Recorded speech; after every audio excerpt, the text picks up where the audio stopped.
Hello guys, good morning. No, dito ulit tayo sa ating planeta. Okay?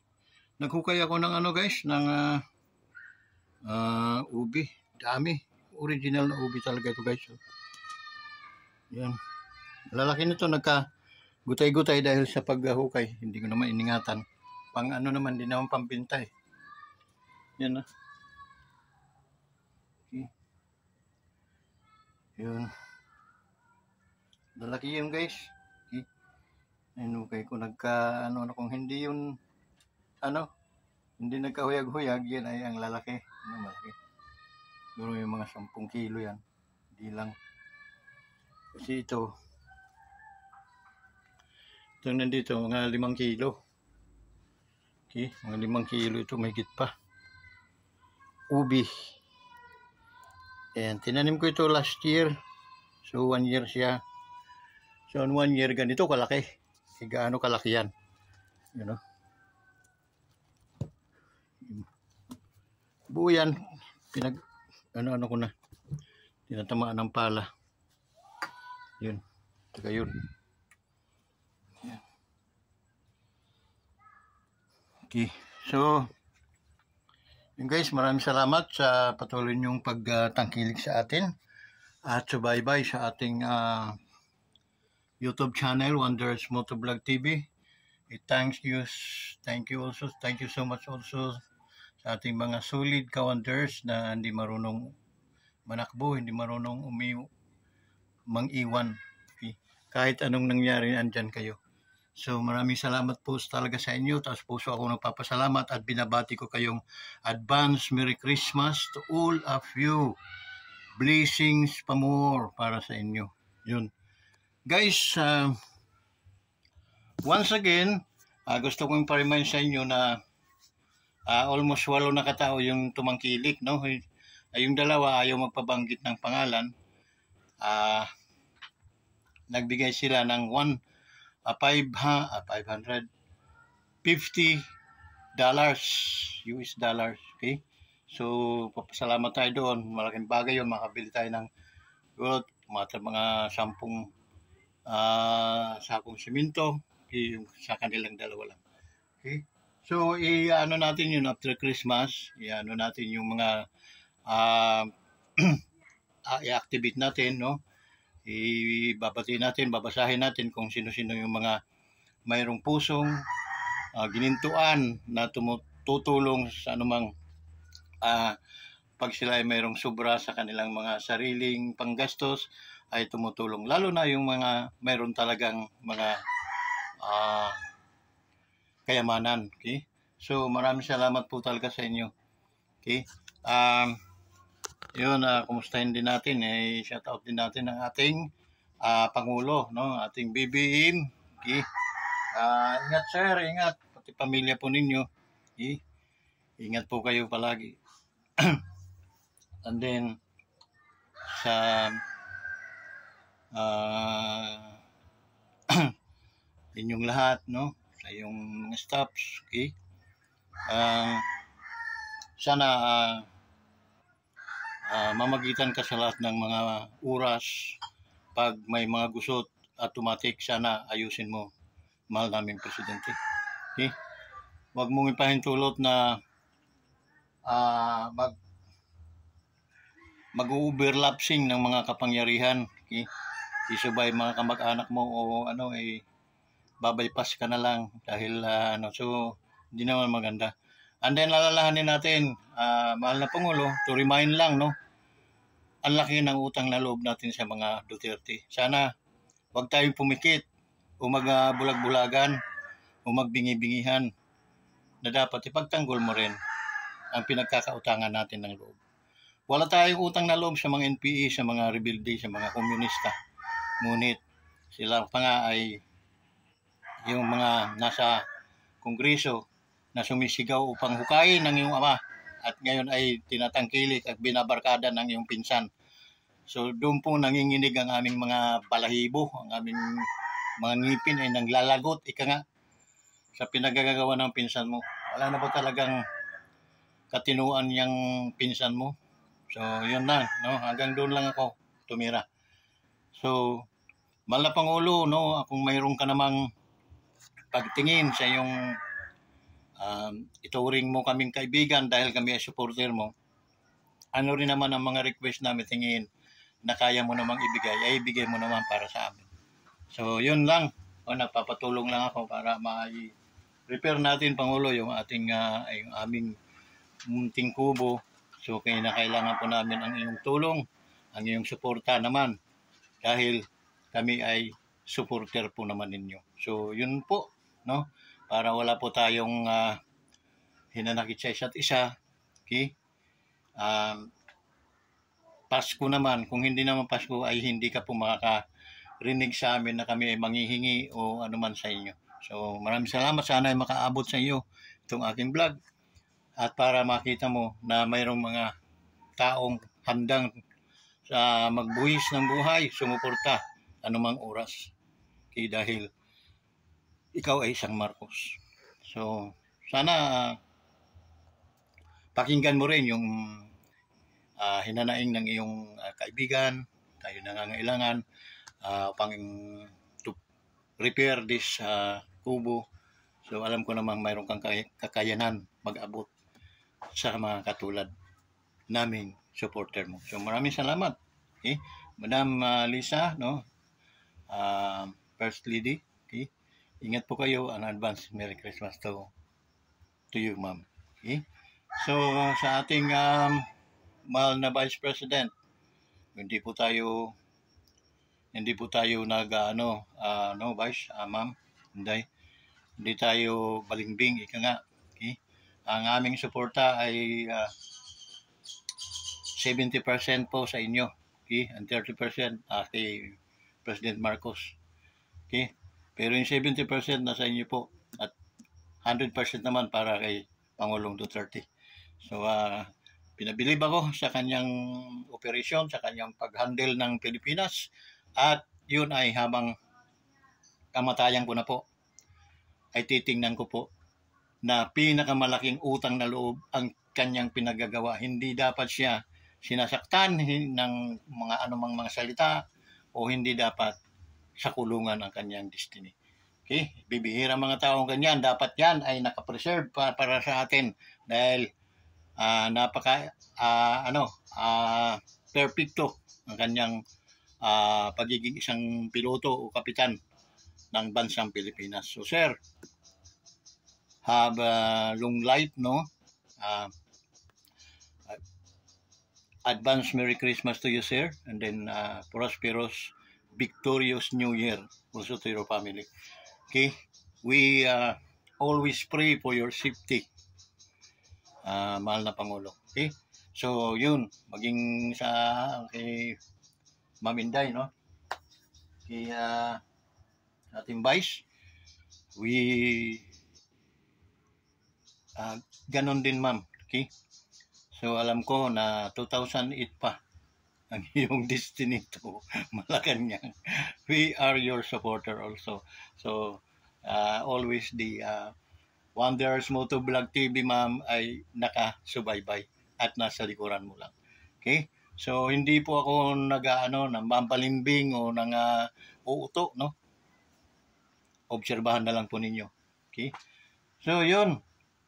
At sa ating mga kapwa naman, mga vloggers, sikat man kayo hindi, sana wag niyong puputulin ang pagre-respeto niyo sa ating presidente. Okay?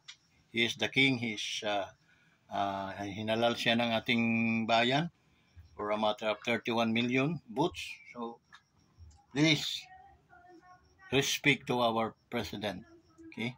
Don't talk bad to him. Okay?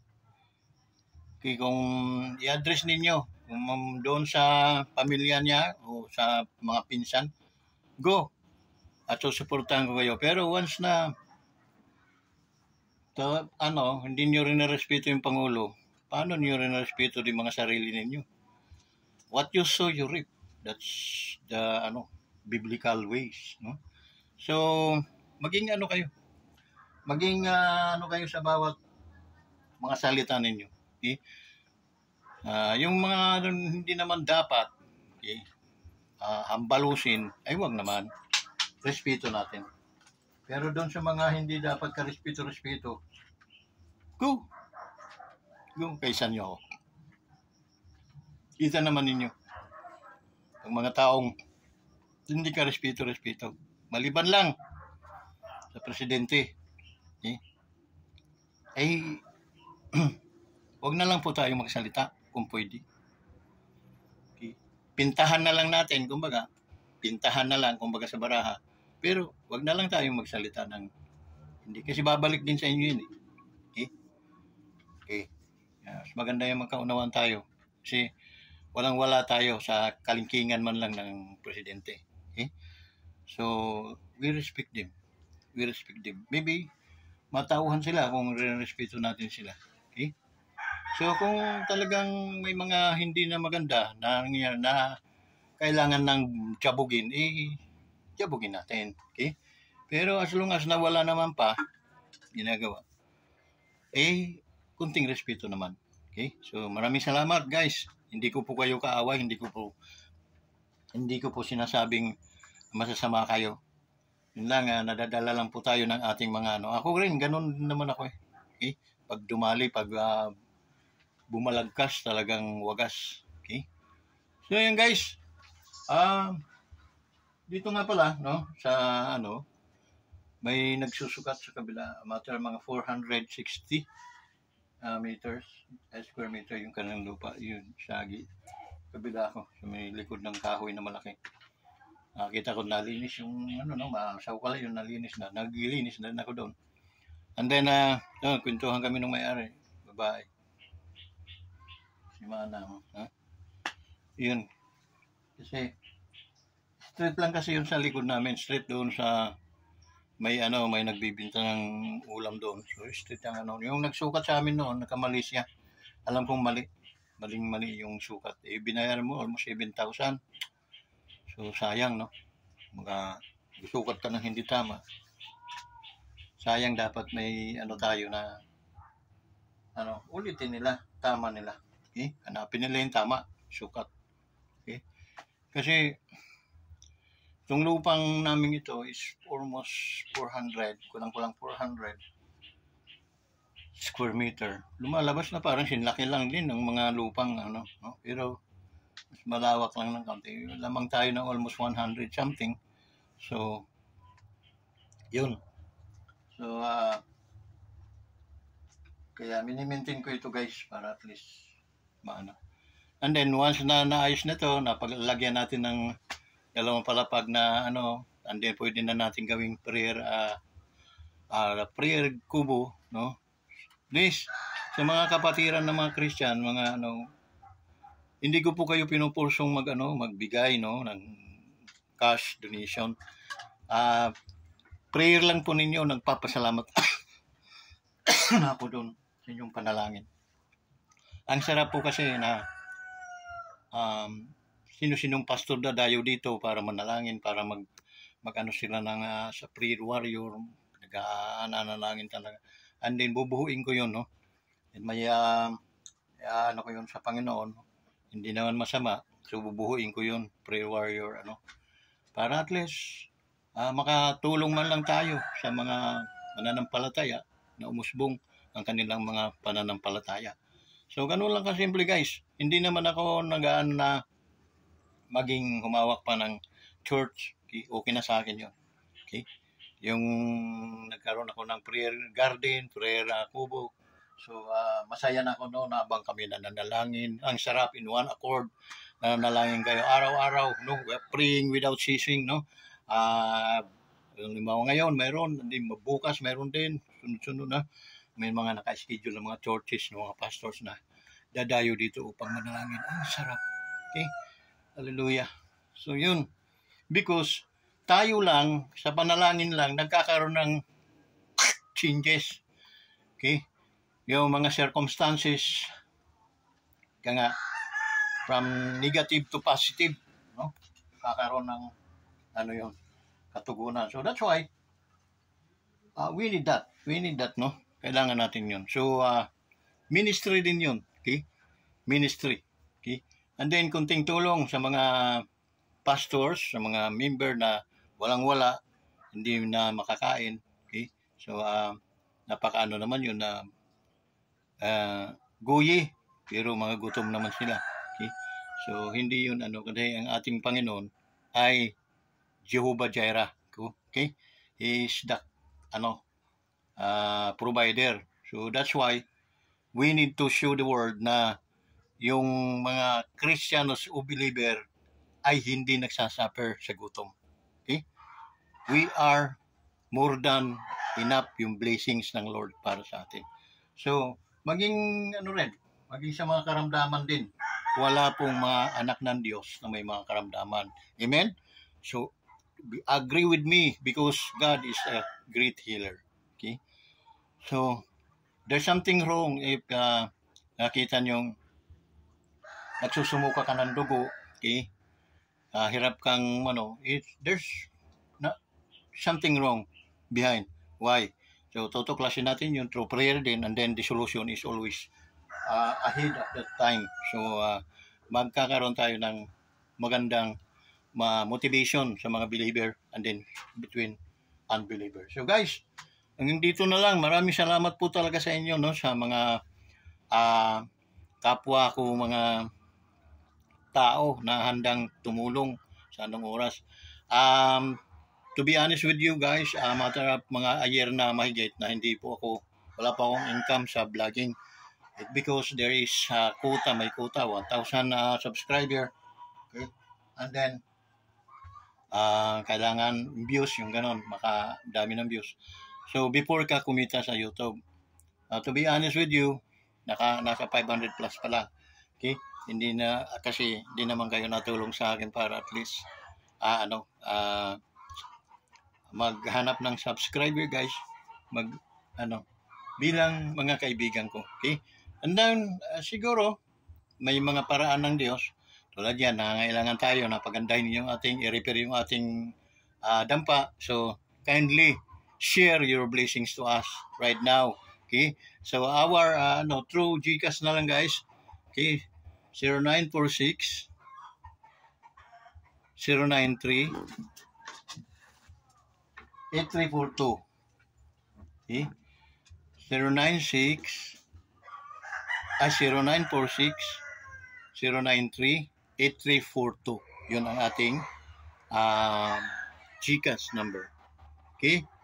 So, guys, please, kahit piso yun na makarating sa ating GCash, it is account as gold to us. Ganun. Kung 100 naman piso yan, di 100 piso din. Okay? Kung 1,000 piso, that is 1,000 pesos. So, malaking po yung pag naipon. Okay? So, we continue to seek blessings and knocking to your door right now na sana matulungan ninyo ang inyong brother, ang inyong kapatid, si Mr. Vincent Velarde na repair tayo ng ating para hindi naman nakakahiya. Okay? Ating mga visitors someday, makakarating kayo rito sa ating garden, prayer garden, makakarating kayo mga Kristiyanos, kung hindi naman, so at least makikita nyo sa mga video natin dahil mahilig tayo mag-video dito rin sa ating planeta. So thank you guys, thank you so much, we love you, and then blessings is always upon you. In the name of Jesus, amen.